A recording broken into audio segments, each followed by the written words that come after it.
Hey guys, Mark Ferrasci, Protect Dog Training, and Eros I'm going to pull out here in a second. So kind of at the end of his training period for this dog individually, and as far as what he's got going on, my last goal is to kind of get him imprinted and acclimated to the pinch collar. So he's understanding that it's a little bit more aversive. In other words, it's discomfort. He's going to pull into it. It's not going to feel good. He's getting corrected kind of for going down. We're using that. We were doing it already with our explosion releases and how we mix things up, so we didn't always expect the same thing. We had to back that off a little bit. So we've been working on that, but we got maturity level that's got to come. If I end up putting too much on the dog and start yanking his head off right now, that's not productive. It's not conducive to his learning and growing, right? We've got to go very slow and methodical.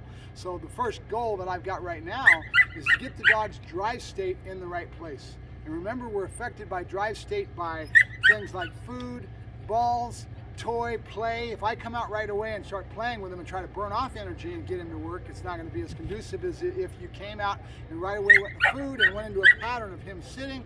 And so what is the goal for a heel, for that focused heel type of exercise? Well, biggest thing is at first is to get him to look at me. So I'm using the food and I'm holding my hand up high, and right when he gives me a little bit of attention, it's yes, I mark it, right? So I'm using my marking, and again, growing that whole skill of him understanding what markers are, right? He's a young puppy. So looking at me is the first thing, right? And then trying to take a step or two and keep him at my side and get him to understand the picture of my presentation with the food here, right? So most trainers won't show you this. They'll go through the struggle and they'll get the dog flowing, and then they'll give it to you when the dog is looking good and they can look all fancy and boy, it looks good because here's this dog doing this work. But they don't show you the rough spots, right?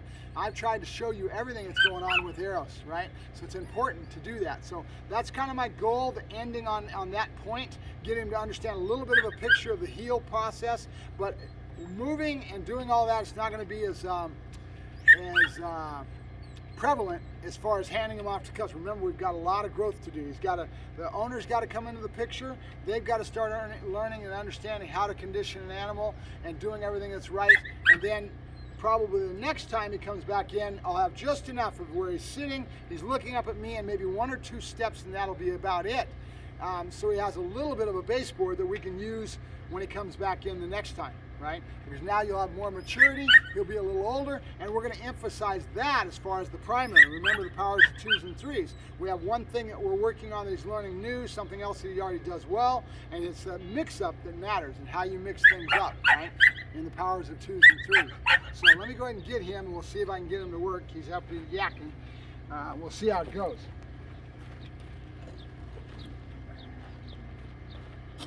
I'm going to move these bowls kind of out of the way a little bit. Just change the position here because I'm going to use this area.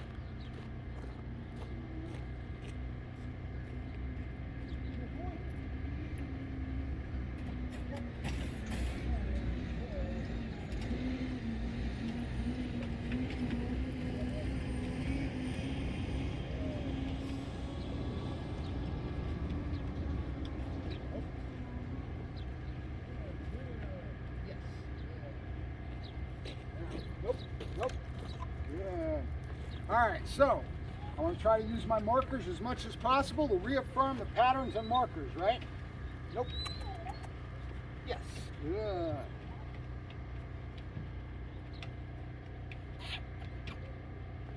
Good. Nope. Nope. Good. Yes. Good. Yes. Good. So it's as little small as that.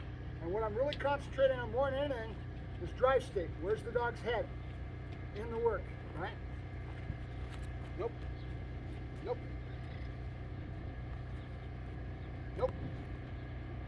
Nope. No. Good. Good. Yes. Good boy. Good. Trying to reaffirm my patterns and markers is more important to me than anything right now, because this is the baseboard we've already got built in other areas that we're trying to convey to him in another spot. That's going to keep adding up to 2 and 2 adds up to 4, right? It's the same philosophies that he's already kind of got a semblance of understanding of. Remember, it's all about trying to convey a thought to the dog. So in this case, our markers are real important. Yes, good boy. We've taken the clicker out, so we want to reaffirm, yes, our marker for that terminal bridge marker, right? Good. Good. Eros. Good boy. Oh, yeah. Good boy. Good. Right away with food. So when here's the word, yes. Good. Oh, yeah. Good. Good. Try to tease him a little bit, get his drive level up, and get him coming into the food versus just putting it in his nose. Because I'm going to end up drawing this hand away and starting to use it up here before I mark every time, right? It won't always be right in front of his nose. In the beginning, it's here because we need the luring and the enticement of it. And we're going to build that drive towards that, and then we'll start drawing that hand away, right? Oh, yay. Good boy. Good. Good boy. Yes. Good boy. Good. Yes. Good boy. Yes. Good boy. Good. Eros. Oh, yay. Good. We're adding a word right away so he gets used to that meaning that I'm going to move. Yay. Good boy. Oh, yay. Good boy. Nope. Good boy. Good. When he's jumping up, I'm kind of tapping the leash, a little bit of slight discomfort.